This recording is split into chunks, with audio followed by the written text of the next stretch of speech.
filter. So this is generic, we keep LCL filter or LC filter, anything. So and this is based on utility. So our focus will be mainly on this one, the multi-level inverter. Okay. So in order to analyze, now coming back to the title, what I was telling at the earlier. So what is leakage current and what is the problems of it?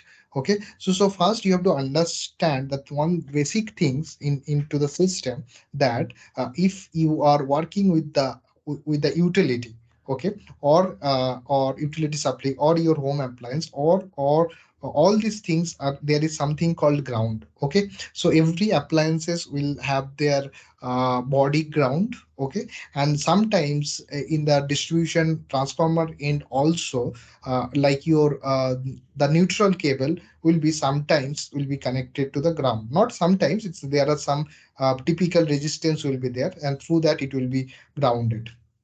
Okay, due to maintain some standards.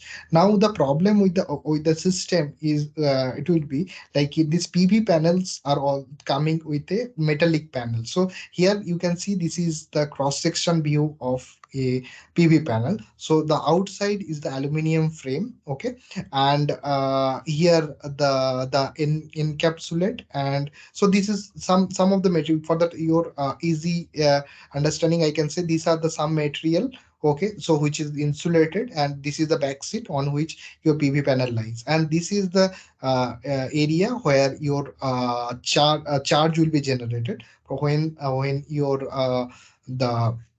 the energy packet from the suns, when it comes in, so or the rays of the suns come in, the here the energy charge surface will be created. So the problem here, it will create some parasitic capacitance from this layer, as these are insulated. Okay. And so so there actually no capacitance, but it will generate from the its parasitics. Okay. So that's why I have created two three capacitance, which is not actually capacitance, but it will be formed whenever you use that panel. Okay. So this type of capacitors actually will take charge. Okay. And whenever you touch or anyone like it's a generally it's standard based on the human interaction only. So that is the main problem actually. So whenever any human or any persons touch it, so the charge stores in this capacitance will be discharged through the human. Okay. So that is called it as a safety problems actually. Okay. So it will violate the safety standard of there is this one standard, whether I have uh, yes, this is the standard. Okay. So that is called VDE 0126-1-1 is a German standard which defines the maximum amount of this residual current which can flow or which can be endured by our body, and which will not be life threat for us. So this is the peak. So any inverter configuration in for the PV side wants to design, they have to maintain this limit. Once you violate this limit, maybe for the some countries it is a not a strict limit, if you are violating this limit, if there is a human intervention, there will be a shock and it will be a life threat for that particular thing. So based on these two things actually, the research topic or area has been started called leakage current problems. Okay. So here is one more problem will be there. So one is safety problem, another is the lifetime of this PV panel. So as you can see, these capacitance are parasitics in nature. There once these capacitance take charge, there will be some circulating current inside the PV panels also. Okay. So that also create the lifetime of the PV panels also reduce by this type of circulating current. Okay. So these two are the main problems of this leakage current. Okay. So by this I expect like you people now understood like what exactly leakage current means in PV inverter configurations. Okay. So this is one of the big issue. So if you search in any like public search like our IEEE or IIT or anything, so there you can find a lot of papers into this domain actually. Okay, so now I want to summarize or simplify your life. So I just make a classifications of all this literature available through available in these publishing houses. Okay, so here it's like this. So so these are different categories. Like this is half bridge type. One is common ground type. One is unfolding type. So these are so you can see there I kept it two different color because to show this also this like this type of inverters are kind of a half bridge type. Okay, so it will have a one switching leg, or you can say one leg of the inverter, and one more leg will be there that will be modified based on like a common ground or an unfolding type. Look, after some slides I kept one of the figures so you will be understanding more, but here I just want to give a overall view such that all the topologies are mapped to this classification list. Okay, so that you can, it will be refer good to refer for your and it is only for single stage, sorry, single phase transformer inverters only. Okay, so as I was saying, so all will be having, again, every technology advancement will have their advantage and disadvantages. So it's we have to choose like which one we should use. Okay, so this is kind of the hub bridge type one. Okay, so which having one inverter leg, and here the load will be there. Okay, so if you connect like that, so in this type of configuration there will be no leakage current problems. Okay, so we are focusing that how the literature has been displayed or overcome the problem of leakage current in PV inverter domain. So if you are using this type of inverter configuration in your micro inverter or string inverter, there will be no problem of your leakage current. So that's why I was trying to connect. Okay, so these are the inverter configuration. If you choose for your product, there will be no problem for your leakage current. Now again coming, so this was hub bridge type uh, connections. Okay, so advantage and a disadvantage, I'm not going to read it again. So these are pretty simple, and you can again refer the existing literature. Okay, and this is the common ground type. So here for one half cycle, one part will be what. So always, so the concept is like if your load or neutral line is connected to the negative of PV panel, your leakage current problem won't be there. So what they have done for the common ground, for the half cycle, they have not operated the other switches. So this S4 will be on, sorry, S4 will be off, S3 will be on. So this and S1 will be switching. So based on that, here voltage will be changing in the sinusoidally. And in the negative half, again S1 will be turned off, and here S4 will be turned on and S3 will be turned off. So what will happen? S2 will be switching. So based on that, here negative cycle will come. So like that it will work. Here this is called again a virtual DC-link based thing. So in a positive half cycle, the power will come like this, but in the negative half cycle, from this capacitor, the charge will be displayed. So these are pretty different literatures which have in who the like researchers kept their intelligence and tried to keep, or you can see all this configuration will have this one, like your negative DC negative PV terminal will be connected to the load neutral always. So you can see in the previous slides also your neutral is connected midpoint. So either you can connect here or you can connect midpoints. This is one of the technique. So here but this now you coming to going into different zone like this full bridge type. So here you can see there is something called decoupling circuit. Okay, which creates a like this decoupling circuit and extra circuitry which will connect to avoid this problem. Now how we are going to do it? So if like you have to do some simulation. So if you do the simulation, what you can see in the freewheeling time, this the current will freewheel from it. Okay, like generally inverter how it will work, like the power will flow like this.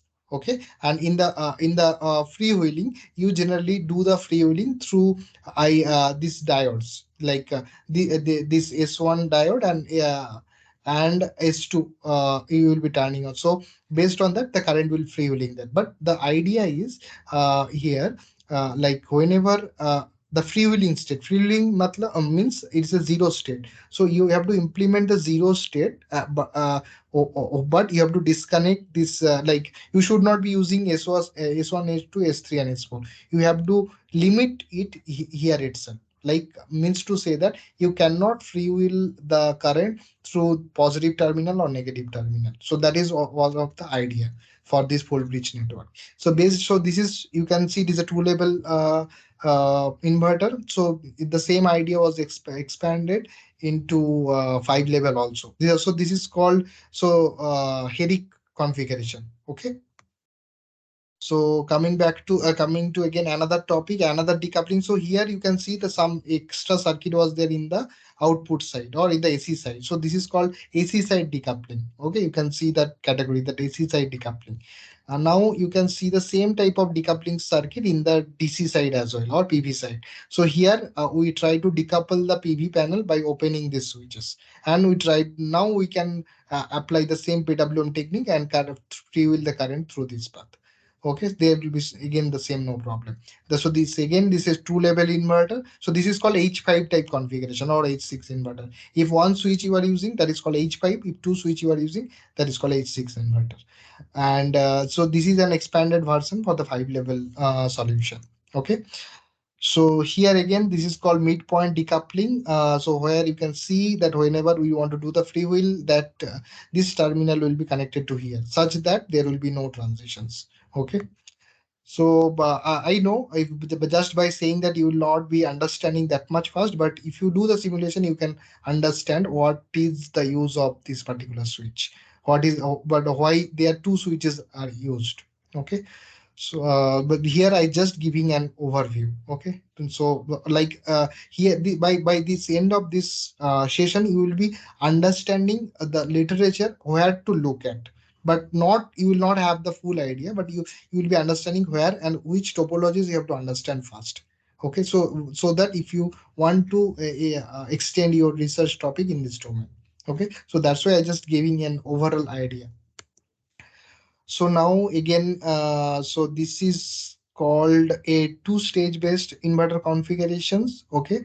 So so here you can say here there is a boosting, conventional boosting technique has been used in the boost convert, as a boost converter. And in order to do the level generation, they have used this midpoint and a and a four quadrant switch over here. Okay. But this type of topologies will affect with a unbalance in this capacitor. So these topologies are not suitable for high power applications and high power variation conditions, because these capacitors are you have to employ some closed loop control to balance this capacitor, otherwise this will be disbalanced.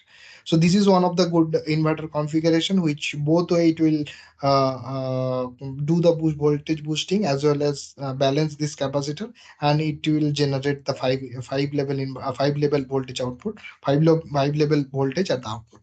Okay. So so you can see, so once you go for this two-stage configuration or the voltage boosting in your inverter configuration, you will be having lot of components in the inverter itself. So in order to minimize this, there are certain advanced topologies. Okay. So which will try to it will try to merge or few like two stage into one stage. Like if you see this topology, so it this inverter type of configuration will handle both voltage boosting as well as the two level voltage at the output. Okay. So these are the so this is the new or you can say one of the fine tuned areas. So where so this type of inverter configuration will be pretty good for your micro inverter type applications. Okay. So because you will be having a voltage boost as well as the inverted voltage at the output. Okay. Like the two stage and with a reduced number of component. Okay. So this is one of the find, like you can say one of the good area I have found in this research. Okay, so these are so next again. So in order to achieve the same ideology, like to merge this voltage boosting as well as the inverter, there are certain in type of inverter called jet source inverter.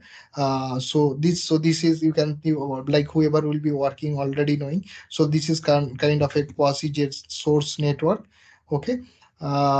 A T-type inverter configuration has been merged so this type of inverter configuration is useful where the voltage boosting as well as the leakage current minimization as well as your switches will be a short circuit proof.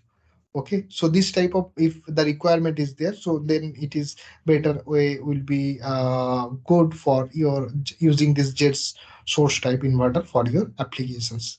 Okay, so this is kind of a literature. Okay, so this is so here you can see all the two three types I have shown. All these type of voltage boostings are mainly considered both L and C, but there are some new area called switch capacitor type area where the same as the same objective of the voltage boosting and the invert multiple or the multi-level invert voltage output you can get at the output the same two problems you can get the solution at a time, but so they use the switch capacitor. So I will explain how it works actually. So once if you turn on the switch and turn if the switch is turned on, this voltage will be charging this capacitor. Okay, now once you turn off, once it is charged both this if it is a BPV, so that C1 also will be charged to the BPV.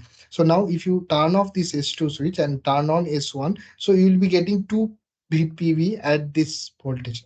Okay, so just using this unit, you are just able to boost the voltage by the two times. So if you increase the number of units like that, so you can even go for four times or five times. So you can find a lot of good paper means multiple papers in this area called switch capacitor, so where the people will generate even multiple number of labels using this unit.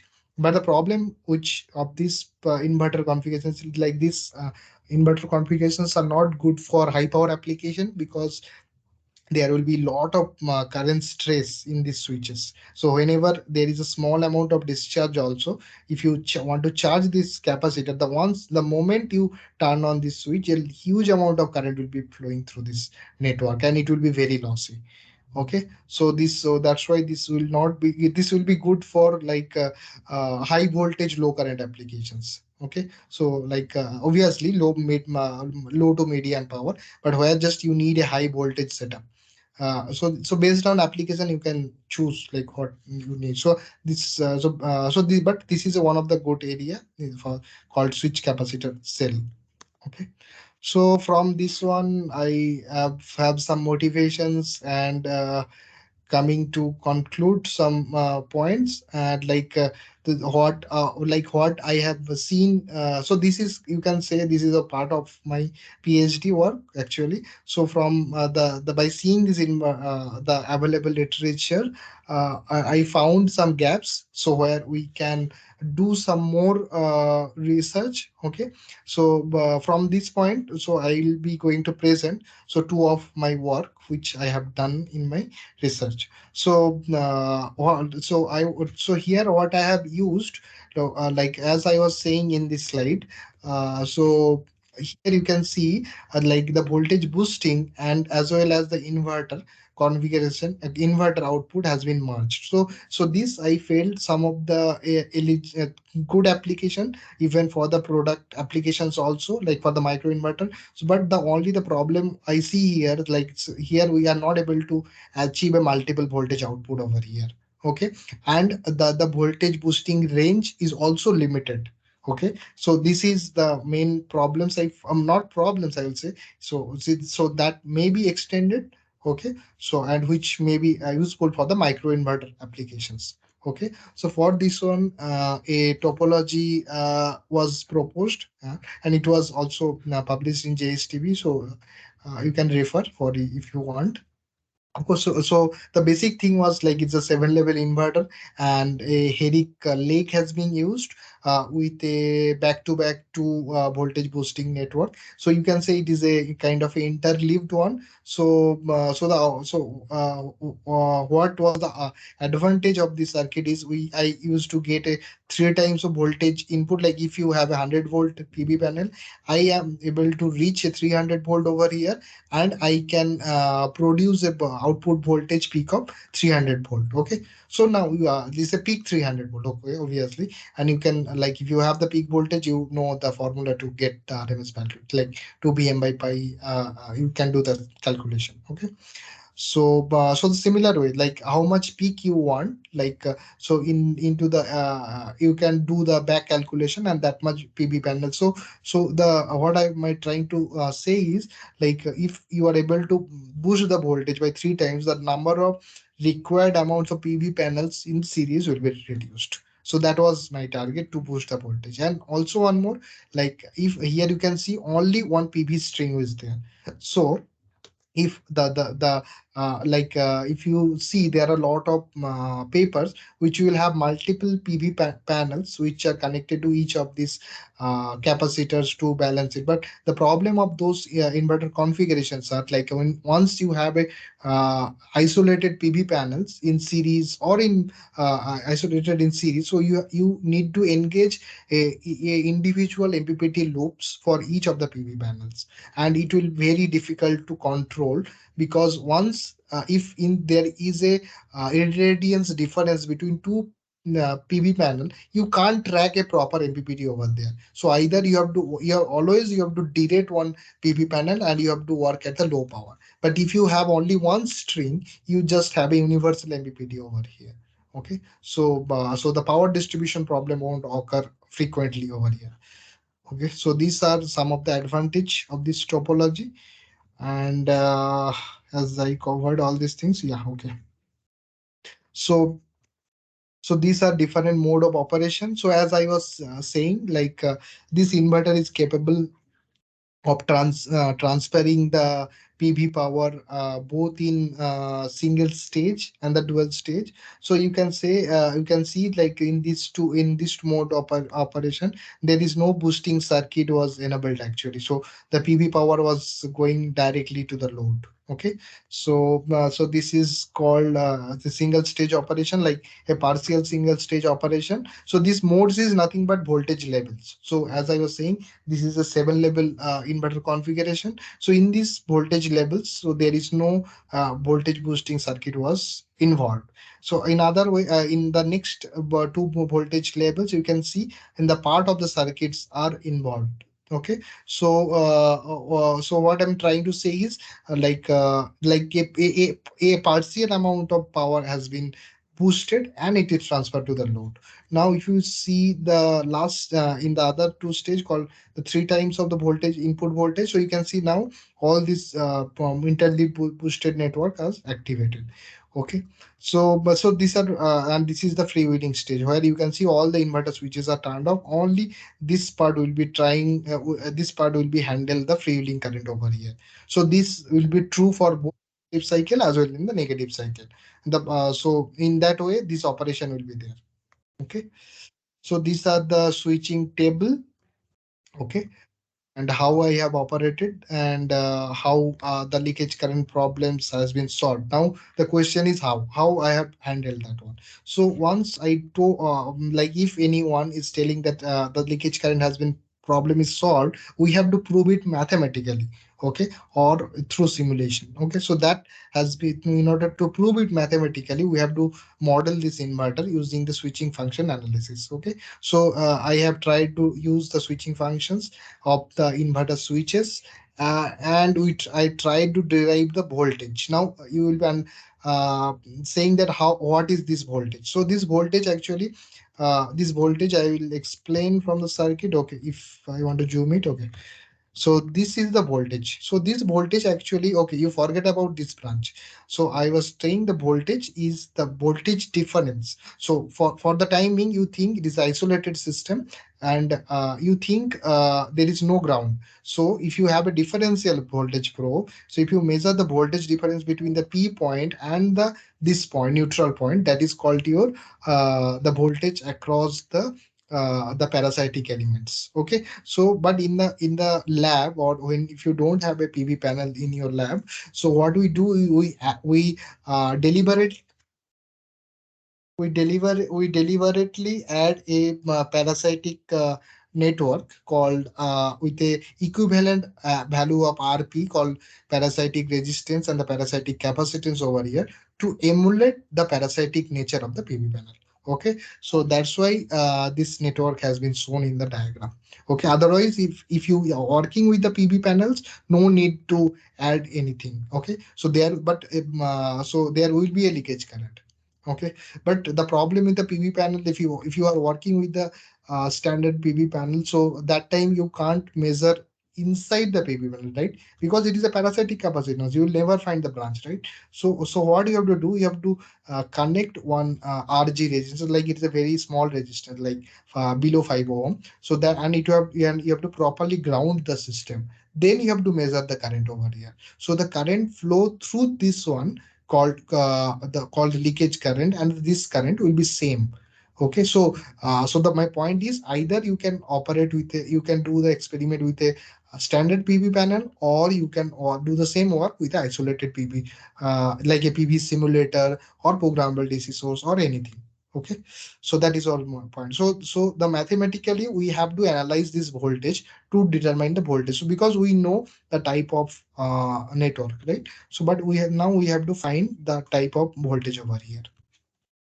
So as I derive this voltage and coming to analyze, so for each switching state, I have derived like how much there is a voltage in the common mode voltage and the PV parasitic voltage. Okay, so better I show the diagram so that you can easily understand it. So these are just switching pulse. So now your question will be there, like how the switching pulse are being generated. So obviously, based on this analysis, actually based on this analysis, the switching states are such way chosen such that there will be no transition whenever there is a state change. Okay, so that will be better understand from this one. Okay, so here you can see this is your pro what I am saying, like which is being designed, and this is what the conventional is. So this is a conventional voltage waveform, for conventional 7-level voltage waveform. All people know this one, but here you can see this is the parasitic voltage. So here you can see for each switching transition there is a lot of so high frequency transition in the parasitic voltage. So if there's a voltage transition in parasitic voltage, if it is a capacitive network, so I will be C dv/dt.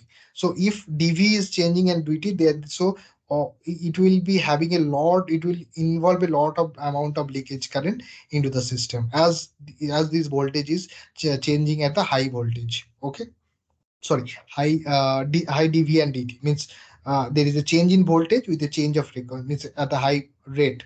Okay, with a small amount of time. So this is not a problem because this is operated at very 50 hertz, but the problem is this transition. If we able to clarify you, like this band is nothing but it is having a lot of transitions. Okay, so this is the problem with a conventional SPW. Whereas when we apply our proposed PWM, you can see our VPG is changing, but it is changing at very low frequency. It is just an, you can say, just a modified sine waves or something like that, you can say. So this type waveform will not generate any leakage current. Only at each transition you will be having small spike in the leakage current. So in the experimental you can see those currents actually that I have shown over here.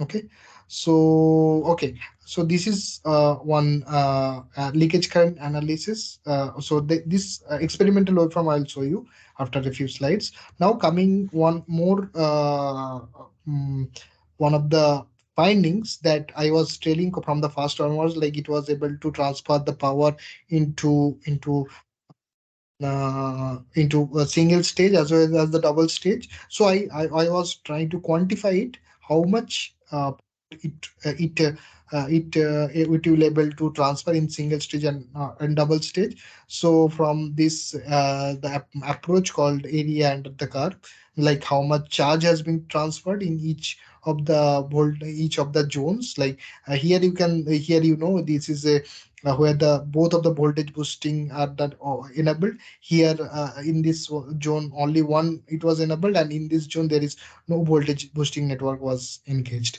So based on that, this calculation has been done. So and you able to find it like so this is the energy as we are calculating over time. Okay, so power into time called energy. So the energy is being transferred. So we find able to find that the 37% of the energy has been transferred to the load with no intervention of the single of double stage operation. Okay, so it is it does not go on through the voltage boosting network, where the other 2 percentages are gone through the voltage boosting network. So which gives a say improvement in the power loss occurred into the double stage operation. So as you know, so once you increase the number of stages into a system, so each stage power stage will have their own efficiency. Like it may be very high, but you can't achieve 100%, right? So there will be the power loss, and there will be LC the losses in the parasitics. So those losses can be overcome. So if we able to so this percent of the energy as does not observe any losses into the double stage operation. Okay, so this is the overall control logic, how this being implemented to do the current control into the when it is connected to the grid. Okay, and this is the implementation logic of the PWM scheme.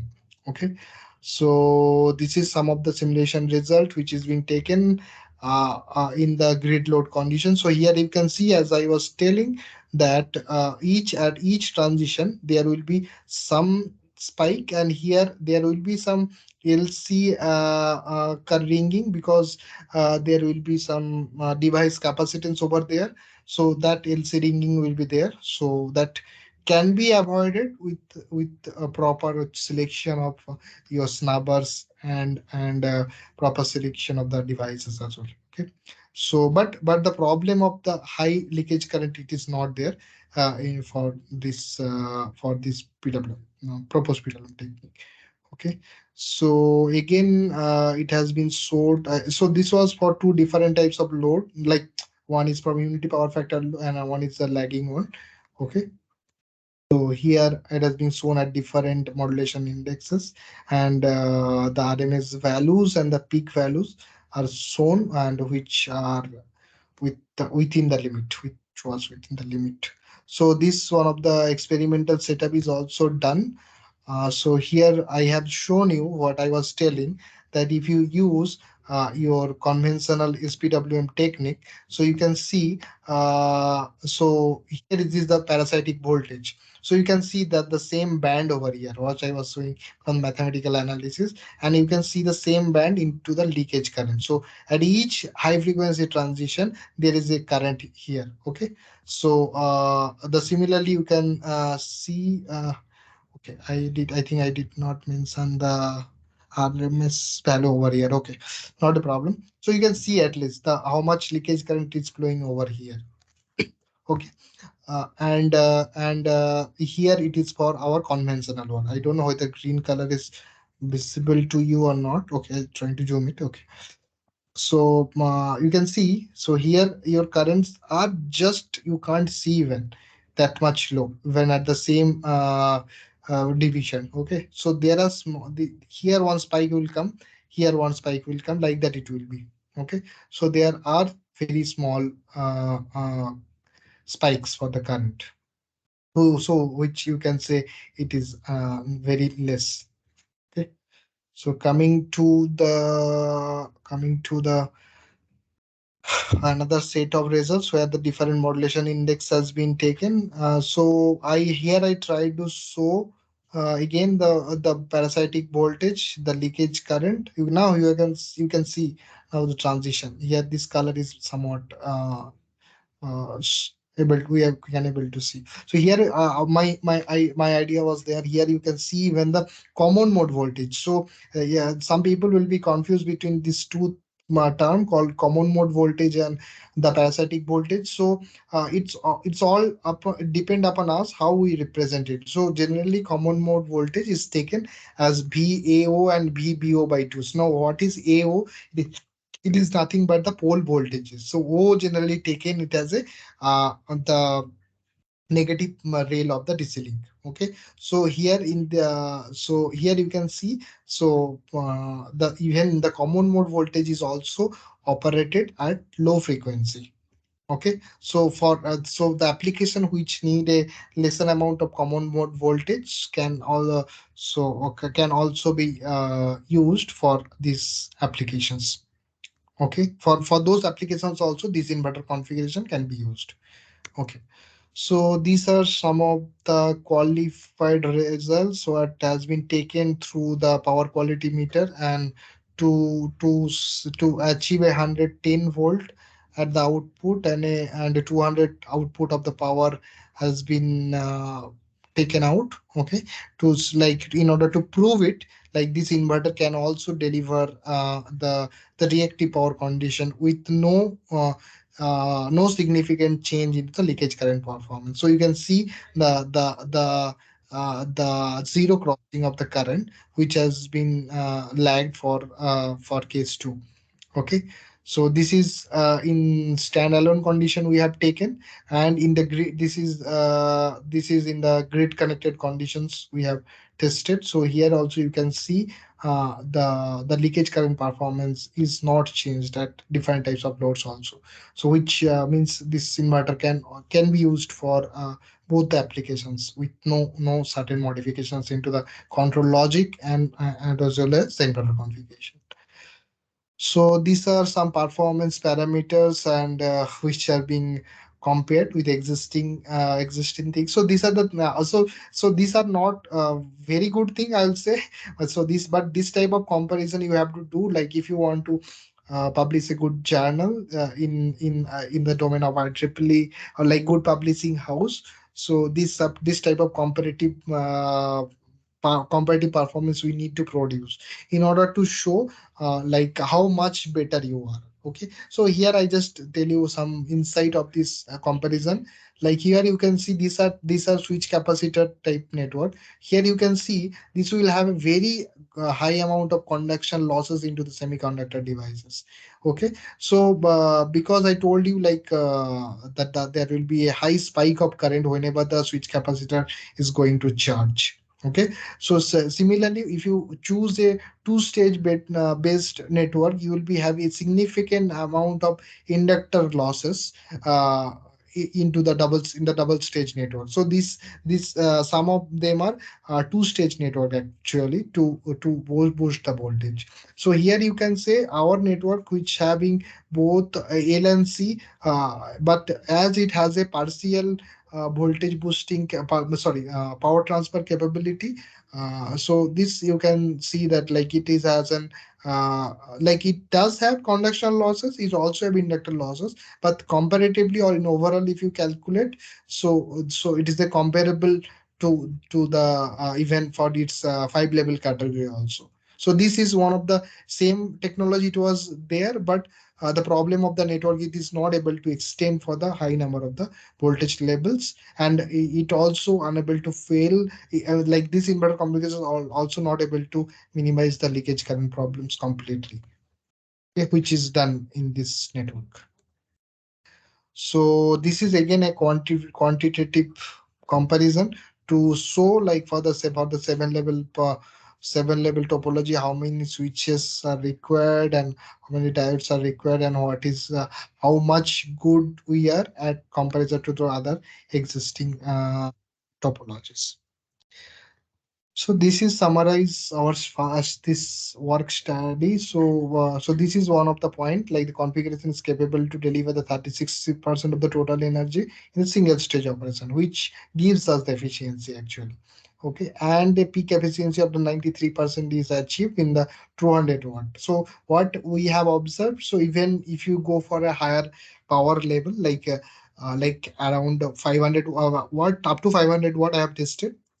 So there the efficiency was around 94.6%. So if we still go on increasing the power level up to 1 kilowatt, we can see there is there the losses of the inductors, like you all know, like there will be two types of losses into this capacitors and inductor. One will be the static loss and one will be the dynamic, means which is dependent upon the current it is processing, and one part will be there will be always a stray one. So that will be generally be optimized of these topologies after means up to 1 or 1.2 kilowatt. So so this can be so what I'm trying to say is 90 around 94% of efficiency can be expected for this type of topologies, okay, as it cover both voltage boosting as well as the inverting stage. Okay, so that is a combined efficiency. So now this is so here that is one more type of topology. So here this topology, I tried to keep the same number of the inverter switches, but the problem of the so here you cannot see any decoupling network over here. So as in the earlier net topology, you can see there was a decoupling was there, network was there into the AC output. Okay, here at the output, those are the losses on those switches will be very less because they operate at very low frequency, but still it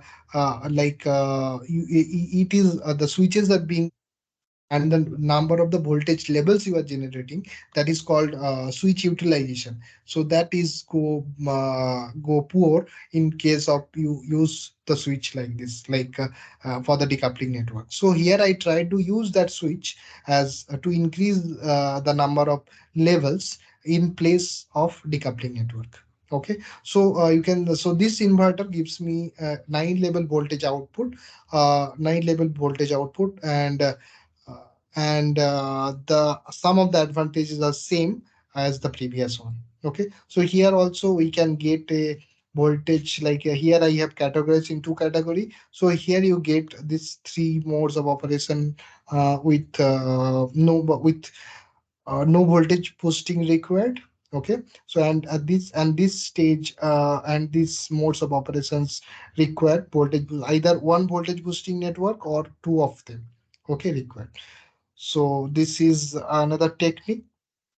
So here also the switching states of this inverter has been analyzed for this inverter configuration. So here we have observed that this inverter configuration has redundancy in the switching. So I will means redundancy, or like those people are not familiar with the term redundant. Redundant means the same amount of the voltage level we will get with a different switching combination. Okay, so then we call these two are called redundant switching state. Okay, so this has been explicitly used for this network. Okay, so again, as I was saying, like this is capable of minimizing the leakage current. This has to be mathematically proved. So we have tried to derive the same voltage as I was talking the earlier. The parasitic voltage has been analyzed with the respect of the switching function analysis. Okay, so so here the approach is like here this. In the switching transition, there should not be change any voltage in, no, there will be change, there will be there should not be any change in voltage while we switch different voltage level. Okay, so here we have created a different zone of operation, okay, called R1, R2, R3, and we tried to keep a particular PV parasitic voltage when it operates between two particular different voltage levels. So as for example, like I know it is difficult to digest at the first instance. So it means that if inverter is switches between these two voltage.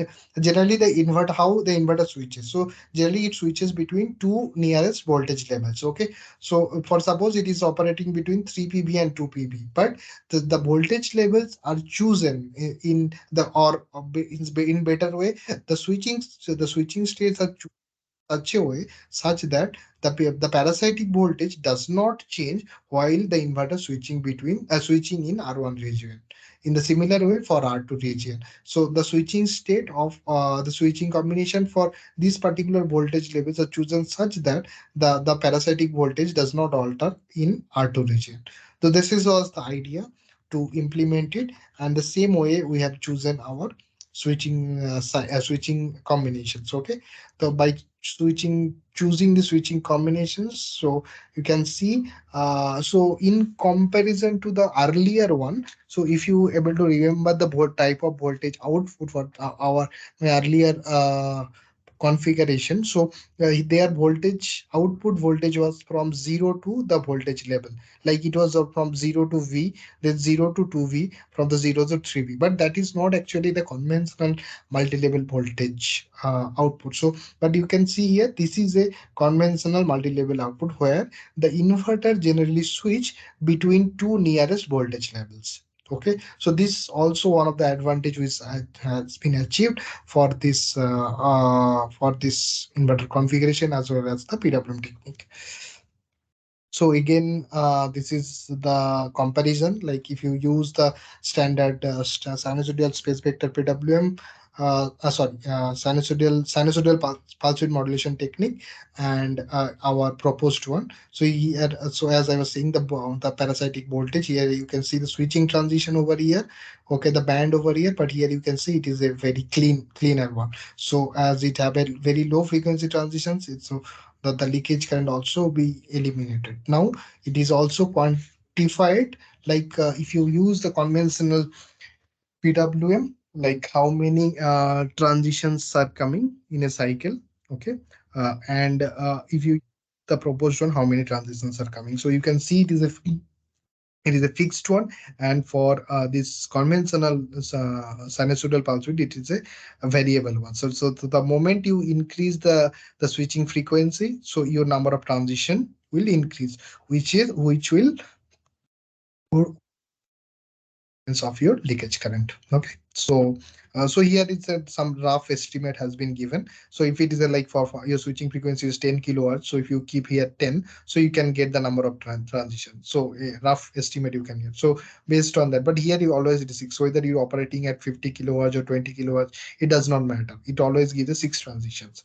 So generally we choose the switching frequency based on like how much voltage current ripple you want to reduce, and how much the optimization between the size of inductor and the losses is occurring in the semiconductor. So generally that is the optimization point of your switching frequency.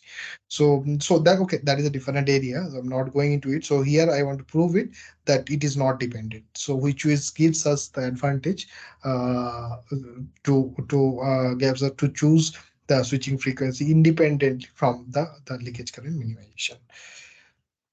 So here a control scheme. So this is a similar control scheme which is being used earlier one. So only one things I need to say state here. Like here the in order to employ the soft control over the voltage, like as you know the PV voltage is a very dynamic in nature. So while you controlling the voltage of the upper capacitor and the lower capacitor, you should not give any a constant voltage over here, because as the atmosphere is change varying, your voltage is also will vary. Okay, so in order to achieve that, you should take a real-time voltage of the PV panel, and you should take that as a reference for controlling the capacitors. Okay, so based on these two things and the mode of operation, so this SC1 SC4 is nothing but the it will indicate whether that in that particular time, whether in that boosting network is required or not. So here you can see that at the sometime this pink color and the blue color, sometime the pink color is coming, but the other time in the complete time blue color is there. In the negative cycle, some of the time blue is there and the pink is there. So what does it mean is, like, we have tried to employ a cyclic utilization among the voltage boosting nature boosting network, such that the utilization has been distributed, and our capacitor are being cyclically utilized over a period. Okay. Now coming to the analysis, like the same quantification, like how much power, like how much energy is being transferred in over a fundamental cycle, and we are able to quantify it as around 41.6% for a single stage operation, in comparison to the voltage boosting network. Like this percent of energy is transferred without the double stage operation. So again, so this is the overall control scheme, like how it is being implemented in our digital, like in the in the processor. Okay, like we used a TMS 320 F28069 TI series processor, C2000 series processor. Okay, for implementation our control scheme, and this is the way of the logic is being implemented. So this is the simulation result. You can see here in the left column, the first column represent the SPWM control, and the right column represent the proposed one. Okay, so here you can see the difference between the parasitic voltage over here and there. Okay, so it does have only the current at the transition points, not all over. So, and this is nothing but your LC oscillation, so those can be neglected. So as you can see, even like the RMS value, how it will differ in case of SPWM and the proposed one. So here a dynamic simulation has been done where the radiation has been changed dynamically from like 1000 kilowatt per meter square to 0.5%, the same way how the current control has been implemented. Okay. So coming, so this is one of the very that's not a very good setup though. So just in very crude. Now in the first we have tried to uh, identify whether it will work or not. So for that we have created. So here you can see. So after that we have made some PCB and on board. But here that was the first we have tested. Like here it was the inverter, and actually these are the capacitor, but these can be replaced by simple one single capacitor. But for the timing we was not having the proper capacitor, so we used a capacitor bank over here. And these are the driver circuit, and these are the control boards. This was a MTO, and this was the programmer PC. Okay, and this was the load first we have tested. So these are the results we got. We can see that in the SPWM, there are a lot of transitions was there in SPWM, the conventional one. And for our proposed one, you can see there is no change in the output voltage as well. Okay, only the change was there in the parasitic voltage. Okay, so and corresponding leakage current. And this RMS values are also indicated, which is less. So, and you can see the voltage boosting network also. So these are the inductor current. So you can see there is some gap, like whenever it is utilized. So that time inductor current is flowing, other time it is off. Okay. So the same way the control being implemented. Now we have done some dynamic results, or like load is dynamically changed, and how much fast this voltages are being converged with a new voltage level. So once if you change the power, okay, like current is being changed means if your voltage is constant, obviously power will change. So if you change, or your operating point will change. So in the PV characteristics, so your voltage also has to be rescheduled. So it has been shown within the half cycle only, it again converged to a new value. Okay, so again this is done in order to show, like, if you do the dynamic operation of your in current, there is no change in the soil. Okay, and this has been so our input voltage was around 60 volt. Okay, and output voltage is 116 and 100. Like, we tried to emulate 110 volt grip voltage grid. Okay, and a 500 watt 500 watt power was the 535 was the input power, and 5 not like in order to do the loss calculation, overall power calculation, efficiency calculation, we have done that test, like what was the input power and what is the output power. So at around 500 to up to 500 watt we have tested. I think we are able to reach up to 94.5 94.65, I think. I have to see it. So this is the grid connected operation. So here you can see the steady nature of the current. Okay, so these are the grid voltage and the grid current, and this is the inverter output voltage and the leakage current performance.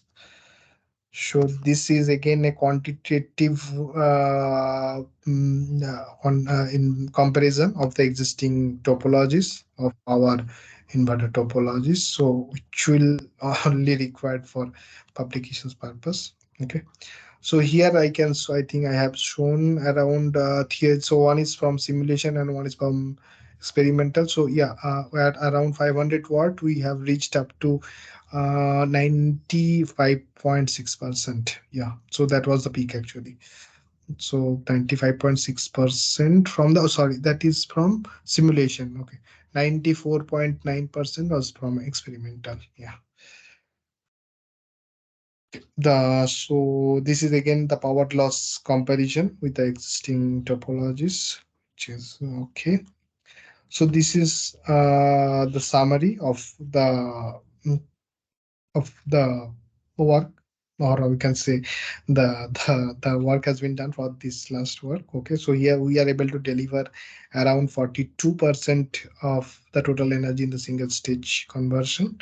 Okay, and the proposed configuration are only single PV source, so implementation and BPT also will be simple. And this is the peak efficiency of the okay, 94.9%. So so here I want to summarize like both of the work, the all of this work I have tried to do it in a transformer-less domain. So why it is at the starting I told you like this will have a very like the if you choose a micro inverter, so you need to fit your inverter in very small size. Okay, so that is called your called energy density. Okay, like how much area you are taking to keep your all power conversion stage into a box. Okay, so that is very important as for any purpose. Okay, like for suppose you if in our daily life, or we all want everything to be very lightweight and small. Okay, so that is the human nature. So in the power electronics domains also we want everything. Okay, like we do not want to give any space, but we want everything to be done at the high efficiency. Okay, so once the problem will be there, once you try to give less amount of space and I want to compact everything, your things will be heated up actually. Like if you give a less amount of heat sinks and all these things, so your temperature of your product will go high. So that is all we want to we have to all see, like what is the size of your A, what is the size of your C, what is how much switching losses are being captured, so how much at the full load time, how much losses is being there, so how much big thermal relief you have to give. Okay, so and how much it's what is the size of your heat sink, so all these things matter. Okay, for doing this for working in this domain, as well as the problem it was there called voltage boosting, the leakage current. So that is a obvious problem, like that we have to solve first. But how much well you have designed will be like when you want to compete it with the existing product in the market, then you will be you have to see, you have to first take reference, like if what is the available product with and what is the size of it. Okay, so like if today if I design inverter with a very high features. Okay, but it does not, it takes a very big box. Okay, which is 2 times or 3 times larger than what is available in the market, then it is nothing for use. Okay, the people still will be choosing the smaller one. Okay, so that is one point we have to always challenge in this area. So like how much make we are making it optimally in a small size. Okay, so that is over then. So these are some of the reference which is being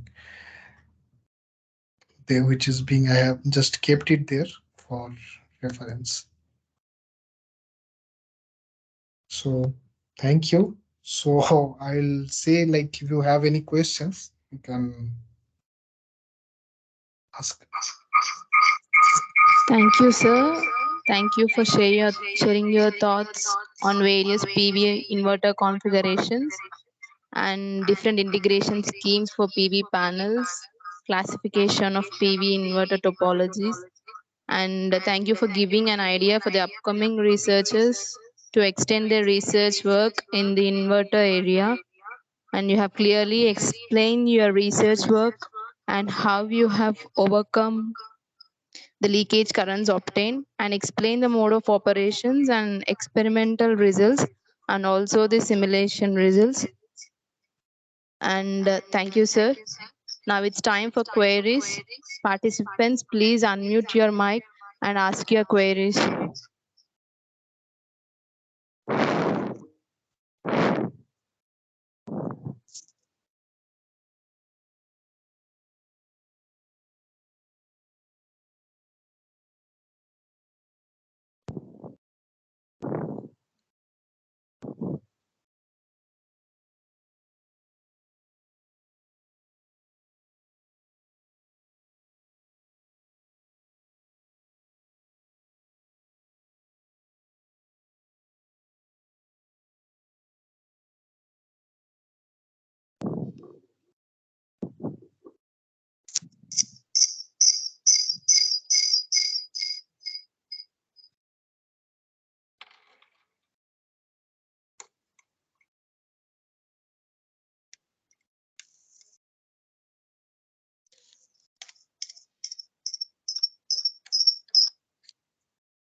I think there are no queries, sir.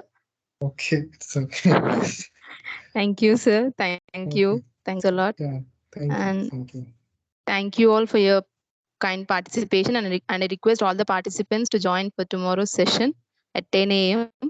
And the feedback link is shared in the chat box. I request all the participants to kindly fill it.